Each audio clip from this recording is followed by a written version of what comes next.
Kiekviena istorija tai bandymas Išlikti, suprasti, išgyventi. Kalėjimo gyvenimas kiekvienoje tinklalaidėje.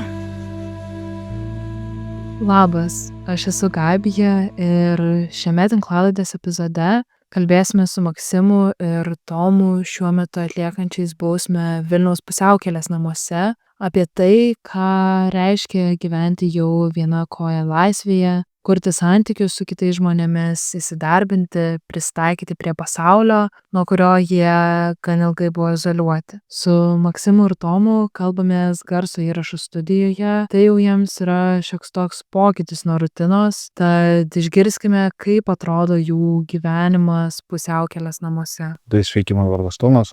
Jau metai ir 4 mėnesiai esu pusiaukelės namuose. Man bausmė yra pirma ir 4 metai praleisti įkalinimo įstaigoje. Buvo ganėtinai sunkus, aišku, faktas. Ir pirma bausmė ir buvo šioks toks šokas vėl grįžti į visuomenę, į darbą ir pradėti kažkaip tai normaliai bendrauti su žmonėmis. Esu Maksimas, irgi atlieku bausmę. Adaptuotis kažkaip sunkoka, jau 8 mėnesiai stengiuosi kažkaip įsidarbinti, nes turiu problemų su sveikata, nelabai gali ir priimti, bet kai jau einu, norėtųsi, pavyzdžiui, kad jau visuomenė laisvė kažkaip žiūrėtum kažkaip kitai, priimtum kaip žmogų, nežiūrėti, nes yra labai tokius nesėkmingus pasiekmes, iš kur ateini. Būtent iš ten. Kai ateini, tai labai yra toksai, žinot, skirtumas tarp bendravimo žmonių. O kokie yra pagrindiniai skirtumai pusiaukelės namų ir uždaro kalėjimo, kaip atrodo gyvenimas tenai, nes gal ne visi klausytojai supras, kuo skiriasi, kas yra pusiaukelės namai. Pusiaukelės namai tai yra, kad tu esi ten adaptuotis, jau priprasti prie to laisvo gyvenimo. Skirtumas yra toksai, kad uždaras yra uždaras, a daras tai pusiaukelės namai yra, jau tu gali išeiti į laisvę. Jeigu, pavyzdžiui, penktadienį, šeštadienį gali būti jau iki sekmadienio namuose su šeima, kas turi šeimą. Tuo labiau yra 14 valandų paskirtas savaitės, per 5 dienas tu gali išnaudoti įsidarbinimo poliklinikus, kažkokį parką nueiti, šiaip savo reikalais, tai 14 valandų mažoka, bet nors kažkiek turėti, kad jau būti laisvesnis.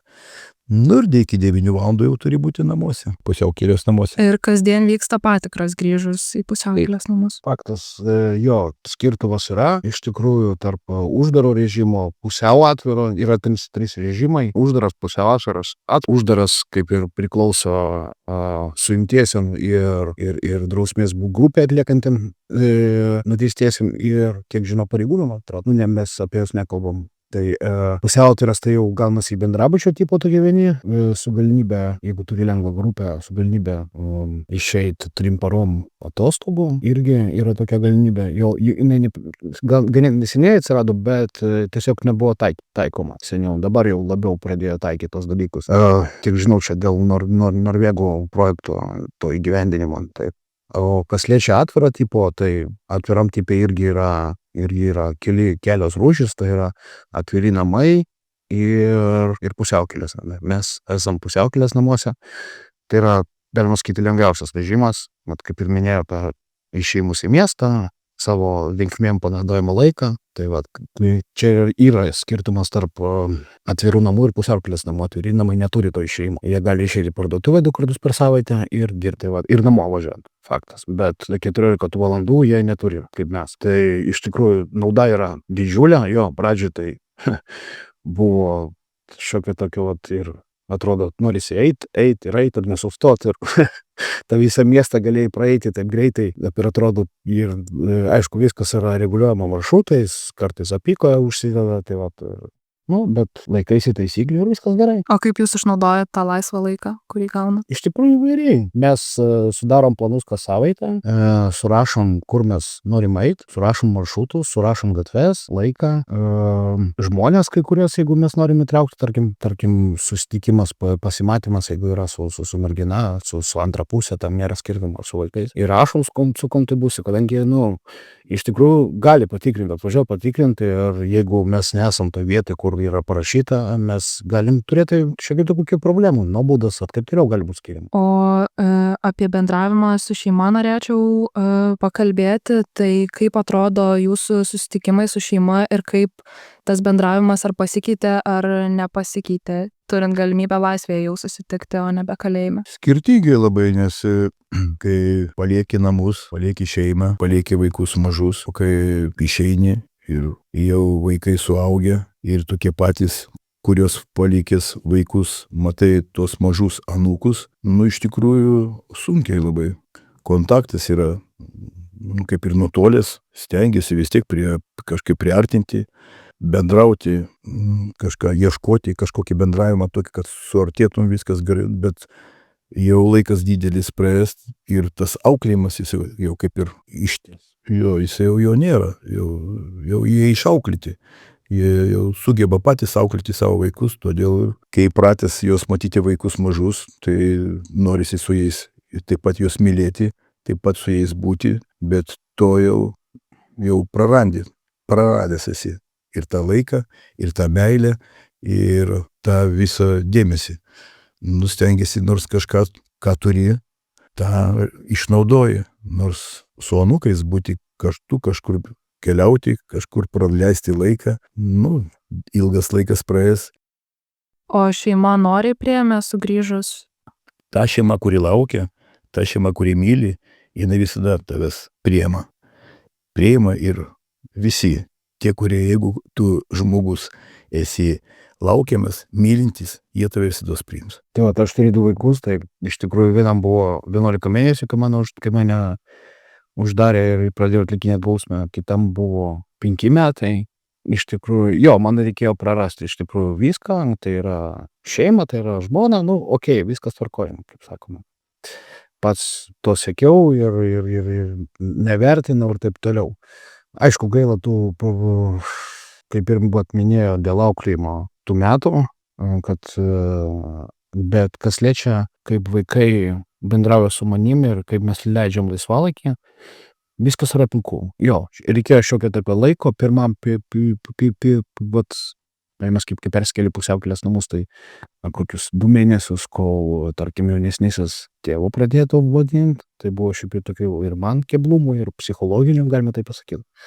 Bet viskas tvarkoja. Dabar yra daug lengviau, mes iš tikrųjų aktyviai leidžiam laiką, stengiamės kažkaip tai, yra ribos, mūsų nieks nekontroliuoja, kaip mes, jeigu neuždėta pyko per savaitgalius, tai stengiamės kažkaip vis tiek laikytis tų taisyklių ir norisi vis tiek kažkur tai išvažiuoti. Bet tarkim Vilniaus rajoną tu negali išvažiuoti, yra kitokių apribojimų, yra niuansų. Ir vaikai kartais paprašo, kada prie jūros, kada ten. Tu turi būti 10 valandą namuose. Yra kitokių keblumų, bet dėl tų keblumų gali, kažkaip tai, bet matau, kad viskas pakol kas klostosi puikiai dar mums. Iš tikrųjų, nėra kažkokių ten rimtų problemų. Gaila tiesiog to laiko, kurį buvo prarastas. Tuo labiau, kad kai aš pradėjau atlikinėti bausmę, buvo koronavirusas ir dar apie 2 metus aš negalėjau susitikti tiesiog, kadangi nebuvo apriboti visi pasimatymai, viskas buvo apriboti. O ar susipažįstat su naujais žmonėmis, ar su kažkuo kuriat ryšius, ar tiesiog daugiausiai palaikot su šeima ryšį iš anksčiau? Tai faktas, kad susipažįsti ir bendrauji ir kartais aptari kažkokius tai ir darbo santykius. Tuo labiau aš dirbu su žmonėms, su klientais. Yra ir atsiradusių galimybių į ateitį. Tiesiog nori dabar biškį apie tai viešinti, kadangi apie planus šiaip nekalbam. O kaip manot, ko reikėtų, kad būtų lengviau šeimoms, kurių artimieji buvo įkalinti ir grįžta iš kalėjimo, ko reikėtų, kad jiem būtų lengviau priimti tuos žmones? Kantrybės. Gal labiausiai kantrybės, kadangi ne viskas iš karto. Galbūt mes esame ir pasikeitę per kažkokį laikotarpį. Mūsų, pavyzdžiui, šeima mato, kai ateina aplankyti vienokius, jie ateina kitokie, aplanko tėvus, brolius, ten giminės, bet kai jau žmogus grįžta namo, jisai jau kitaip gyvena, jisai kerta gyvenimo būdą kitokį. Ir ta šeima, ir tie vaikai, jie irgi pasikeitė. Ir tas yra sunkumas, kad reikia kažkokio laiko. Tas laikas keičia, ir priima tada.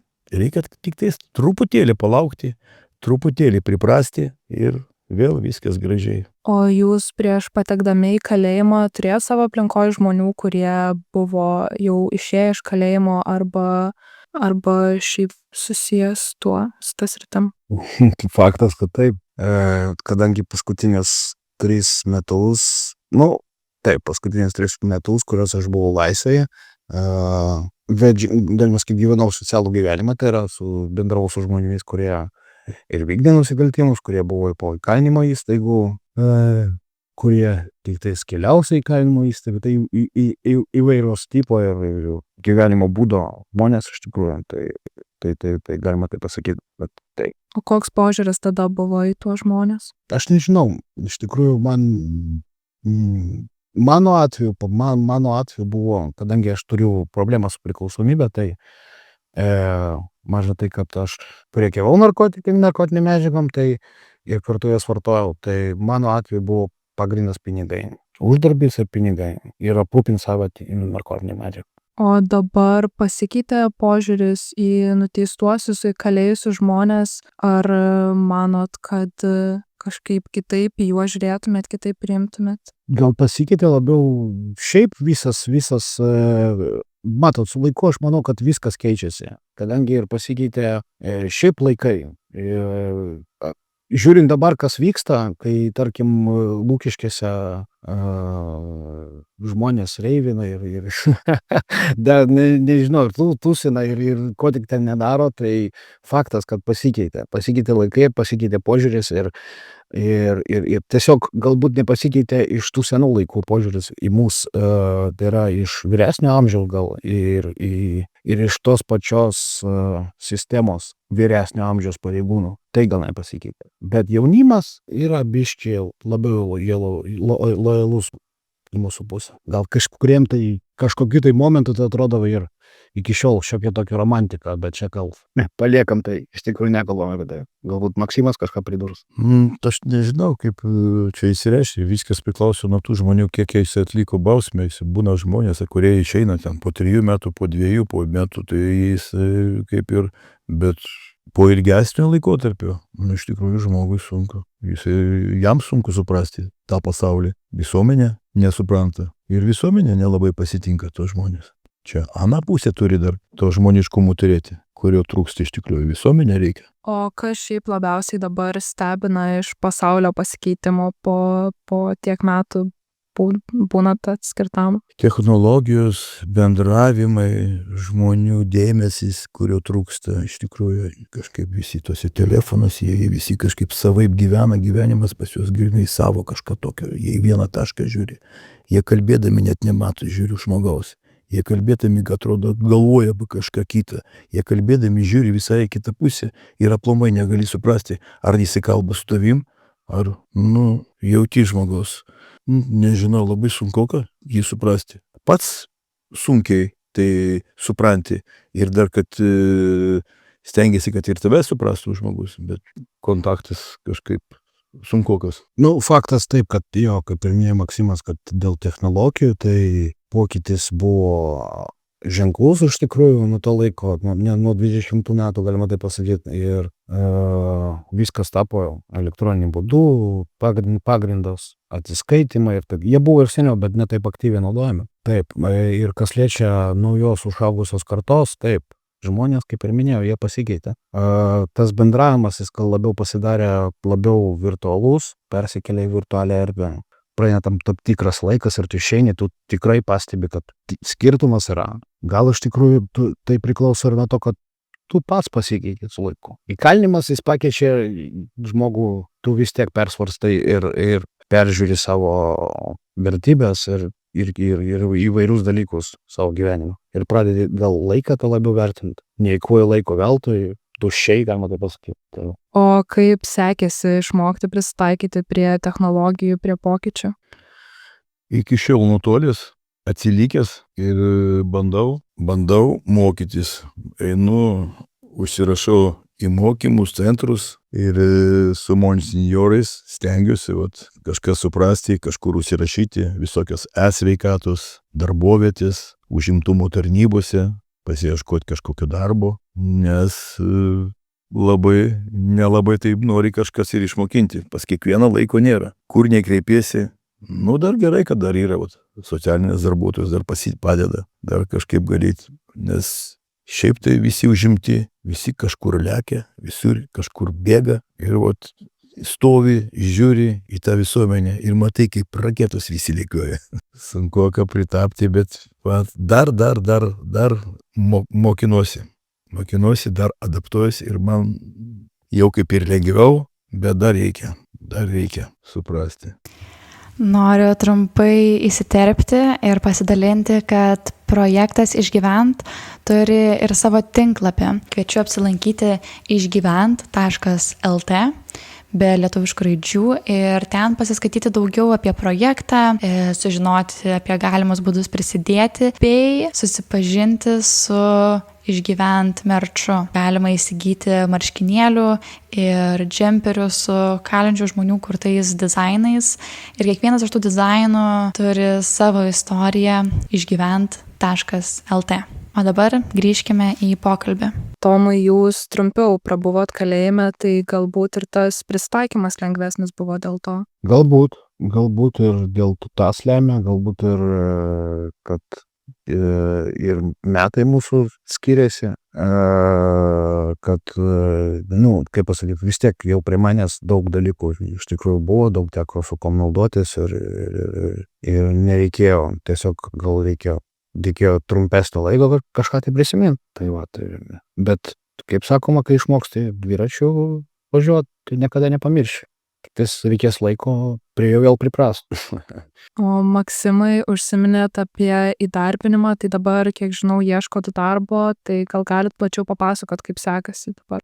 Sunku, kaip ir sakiau, kad kreipiesi, užimtumo tarnybą, irgi kažkaip stengiasi, bet kai nueini, atrodo kaip ir jau priema, sutari. Tas truputėlį tas dar groja toksai, tokia tas dviejų šalių sutartis. Jinai dar po koją tą pagalį kiša pastoviai, nes ta sutartis kaip ir žmogų jau priima, bet kai tik sužino, kad reikia dvi šalių sutartį ir viskas jau byra. Byra tik vien dėl to, kad tau reikia nuvažiuoti kažkur, tau reikia, pavyzdžiui, būti tiekėjų, tau reikia nuvažiuoti, jau tu negali iš anksto nurodyti tas vietas ir tą maršrutą, nes skirtingai važiuos, o čia būtent reikalingi būtent prieš savaitę žinoti, kur tu važiuosi. Ir tas jau griūna, čia jau mūsų sistemoje, tas yra tas didelis minusas, kurio aišku neturi būti. Jie kaip ir stengiasi, padeda mums, kad mes įsidarbintum, bet ten ir trukdo mums. Yra niuansas, tai yra ta bendradarbiavimo sutartis tarp darbdavio įkalinimo įstaiga nori būti kaip tarpininkas, net kaip tarpininkas, aš galiu labiau pasakyčiau, jie nori kontroliuoti ne tik mūsų, bet jie nori kontroliuoti ir darbdavį. Tai ten yra taisyklės, yra reikalavimai, gali būti skiriamos tos pačios baudos, piniginės darbo vietom ir nubėga į parduotuvę ir tuomet atvažiavo patikrinti, skirs darbo vietai už tai kažkokią tai nuobaudą. Tai tikrai neaktualu, nes visi yra atsakingi patys už save, o čia gaunasi, kad dar kažkoks tai, tai ir kažkokia tai įmonė turi prižiūrėti kažkokį tai vieną asmenį. Irgi toks absurdas. Tai va. Tomai, jūs socialiniam versle įsidarbinot, tai tas įsidarbinimas lengvesnis buvo turbūt dėl to, kad jau buvo pats verslas pasiruošęs priimti. Taip, buvo pasiruošęs ir verslas iš tikrųjų, bet ir ne taip tai lėmė. Aš, kaip ir minėjau, turėjau virš 10 metų patirties ir tikrai neprastos patirties, tikrai geros patirties virtuvėj, kadangi paskutinius metus aš dirbau jau virtuvės šefu ir galima sakyti restoranų vadovu tam tikrą laiką. Ir man, kaip pasakyti, tai nebuvo naujiena kažkokia, tai grįžti į savo buvo baimė gal labiau, ar aš sugebėsiu. Bet iš tikrųjų tai, tiesiog buvo mano kažkokia tai išankstinė nuostata. Per tą įkalinimą ir, galima sakyti, per tą vartojimą, kurį aš kažkada tai savo įkišau į galvą, kad aš niekada negrįšiu į virtuvę, aš jau nesugebėsiu grįžti. Tai va, o įkalinime gal irgi tam svajojau kažkur tai keist profesiją, kažką tai kitą, bet grįžau ir viskas tvarkoja, vėl kaip man mėnesio laiko prireikė tik tais, kad aš vėl būčiau antras žmogus virtuvėje, tai yra po šefo. O kuo tas darbas kitoks dabar socialiniam versle negu anksčiau, kur dirbot? Matot, visų pirma, apie jį visi žino. kas tai yra. Jis per įstaigą, netgi iki mūsų šalies vadovo, pas mus yra net jo vieta, jo staliukas su ženkleliu. Tai ir iš tikrųjų visi žino, kur ateina, visi žino, kom gali, kaip pasakyti, kad yra šiokia tokia rizika, kad gali būti ir kažkokių tai nesklandumų dėl žmonių, nes priimam iš tikrųjų įvairių žmonės. Gali kilti konfliktai, bet tai, kaip pasakyti, klientas gali tai išgirsti ir įvairių situacijų būdavo, kuriozinių, ir žmonės gali pamatyti apsivartojusį žmogų, kuris ateina. Ir tarkim, kaip pas mus būna ateina tiesiog iš gatvės, mes esam pasiruošę visada tą žmogų pamaitinti, ir mes įdedam jam įsinešimų, nors yra, tarkim, benamis, kažkoks tai veda socialų gyvenimą, ir mes visada pasakysim jam palaukt, mes įdėsim jam pavalgyti, pamaitinam, paduodam kavos ir palydim. O padėjo grįžti darbą tai, kad kolegos vis tiek, kaip suprantu, yra labiau iš mažumų žmonės, kuriems sunkiau būtų kitur įsidarbinti, tai tas bendravimas padėjo kažkuo? Taip. Tai matot, kadangi žmonės yra tokie patys kaip ir aš, yra ir turinčius priklausomybę, yra atkrentančių, ir kai kurie padeda man, kai kuriems padedu aš, turiu omeny, žiūrint, koks aš buvau, kai tai vartojau, ir jie padeda man išlaikyti tą blaivybę, aš galiu parodyti jiems pavyzdžių, kad tai yra įmanoma, tarkim. Tai yra iš tikrųjų kažkaip tai keblumų. Ir mes kiekvieną dieną susidurėm su įvairaus pobūdžio žmonėmis, kaip ir sakiau, kad atkrenta, išeina, keičiasi, rotuojasi žmonės, įvairiai. Tai ir gaunasi, sakyti, čia šiokia tokia pagalba vienas kitam. Kai kas pamato ją, kai kas ne. Kiekvienas turi pasirinkimą. O kiek dabar tenka susidurti su klausimu apie tai, kokį nusikaltimą padarėt, Maksimai, galbūt jums su ta tokia diskriminacija, sakykim, tenka susidurti, kai bandot įsidarbinti? Taip, nuo didelio bausmės atlikimo metų, ten narkotikai, nubaustas ilgam laikotarpiu, bet vis tiek, kai ateini į darbą, jau atrodo kaip ir įsidarbini, bet žmonės paklausė vis tiek, jeigu nepaslaptys, už ką sėdi. Pasakai, už ką, ir kažkaip vis tiek nuomonė pasikeičia iš karto. O iš pradžių, kai ateini iš gatvės, pradedi kalbėti, gražiai, kultūringai prisistatai, kas tu toks, kaip ir pokalbis gražiai vyksta. Net ir baigėsi labai puikiausiai, kol nepaklausė, o tu, pavyzdžiui, už ką esi nuteistas. Pasakai, kai už ką prapuola visas noras kažkaip tau padėti, atpuola tas darbas ir prapuola tas noras įdarbinti žmogų. Ir vėl prasideda viskas iš naujo. O jūs jaučiat, kad turėtumėt, jeigu, tarkim, kažkokį bendravimą su žmogum iš laisvės kuriat, ar jaučiat, kad turėtumėt pasakyti apie priežastis ar ne? Apie priežastis, kad buvau įkalintas, žiūrint, su kom aš bendrauju. Ir žiūrint, kokia yra tema. Ir jeigu žmogus klausia, ir aišku, faktas tas, kad aš pasirinkau, ar atviraut ar ne. Kartais kai kurie žmonės, net jiems labai įdomu. Ypač įdomu, tarkim, man po įkalinimo teko pažindintis ir su merginom, kadangi, kaip pasakyti, žmoną praradau, ir jo merginam buvo visada aktualu ir įdomu pasiklausyti, už ką ir kaip ir taip toliau. Aišku, dažniausiai pirmas klausimas būdavo, ar ne už nužudymą sėdėjo. Gal dėl to jos biškį prisidėjo. Bet kaip pasakai, mano atveju, matot, irgi toks dalykas yra, nors ir atlieku bausmę pirmą kartą, bet pas mane yra 8 skirtingi nusikaltimai. Galima sakyti 7, vienas kartojasi, bet jie visi yra skirtingi, ir toks sudaro įspūdį apie mane irgi nelabai gerą. Jie labai nuo ginklų, narkotikų ir įvairių kitų plėšimai. Ir kartais būna sunku atvirauti iš karto ir pasakyti visą tiesą, bet surizikuoji ir galima sakyti, pasiteisina, kai tu esi atviras su žmogum. Mano atveju. Aš negaliu teikti apie kitus. Mano atveju taip, kas liečia kitus, nežinau. O kaip sekasi šiaip kurti romantinius tos santykius dabar, ir ar neišsigąsta tos merginos pasakius tos nusikaltimus? Ne, kažkaip iš tikrųjų mano atveju tikrai ne. Per tą laikotarpį su viena mergina susitikinėjau 5 metų, nesutapom charakteriai, dar tai pasakyti, mes buvom labai skirtingi ir su ją irgi nebuvo. Aišku, jinai buvo biškį vyresnė, bet problemų nebuvo. su tom.